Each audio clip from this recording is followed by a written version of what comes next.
If you've read any headlines this week, you've probably seen the economy used as a political football. One side, they're doing victory laps over GDP growth. On the other, they're shouting recession after the jobs report. So today, I just want to cut through the confusion. So let's look at the data, what it actually says, and what it means for you and your money.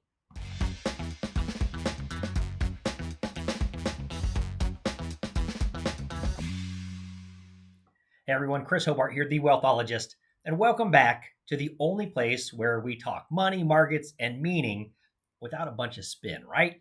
Today, we're going to talk about two pieces of economic data that had everybody worked up: GDP numbers and the jobs report.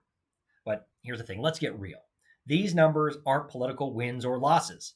They're, quite frankly, a lot more complex stories. And today, we're going to read them right.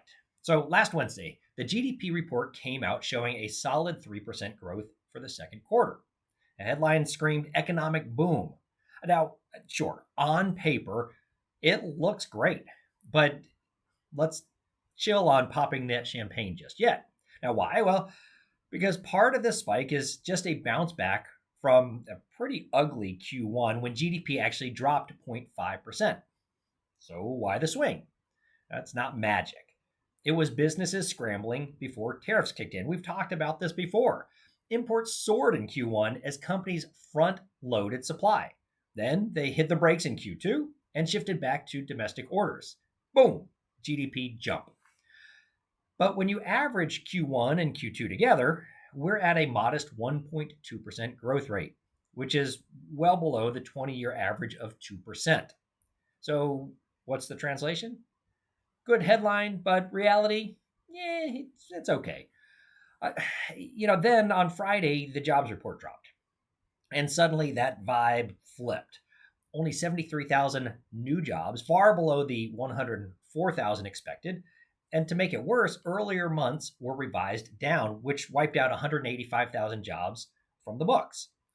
Well, cue panic, right? I cue more politicization. But again, let's slow it down just a little bit. Unemployment ticked up slightly to 4.2%. And yes, another job measure showed a 260,000 person drop. But hours worked, they actually rose. So people who had jobs, they worked more. And that's not what a collapsing job market actually looks like. So what's actually happening? And what's behind all of this? Well, one theory: immigration enforcement. Since January, foreign-born employment, it's down by 1 million, while native-born employment is up 2.5 million. Now, that shift alone could explain part of the labor market funk. Now, also, don't forget, we're still dealing with tariffs, spending cuts, and a leaner government workforce. All of these together, they create short-term turbulence. But some people are starting to ask, are we in a recession? And the answer is not yet. Right? Could we head there? Possibly. A lot of people are saying, is it time to panic? And I'm going to go ahead and tell you, no, absolutely not. See, here's my breakdown.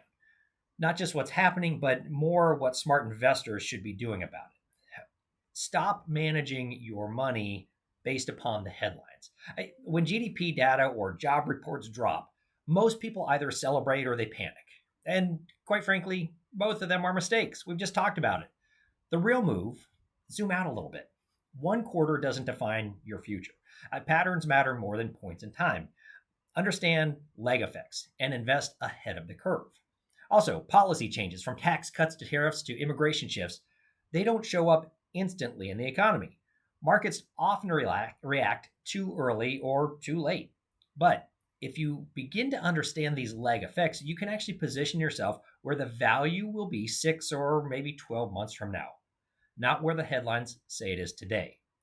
Also, shift from obsession on growth to more of a focus on quality. In a slower growth environment like we're in right now, chasing high returns, that can become a bit more risky. Instead, focus on quality. Companies with pricing power, strong balance sheets, and leadership in essential sectors. Think durability, not just momentum. And something else: prepare for choppiness without overcorrecting.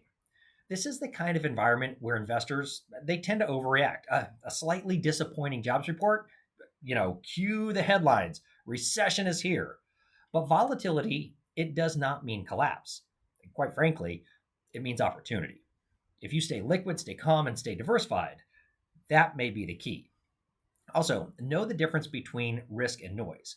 Recession risk, well, it's out there and it's worth watching. But political noise, that's a distraction. Separate signal from static. Your portfolio and your sanity, well, it'll thank you for that. Now, my question for you, what do you think? Is the economy improving or just shifting around? Or are we in a collapse? Drop your thoughts in the comment section below. I'd love to hear your take. Now, also, if you found this breakdown helpful, hit like, subscribe, and share it with someone who needs maybe a little sanity in their newsfeed. All right, catch you next week on the next Wealthologist Weekly.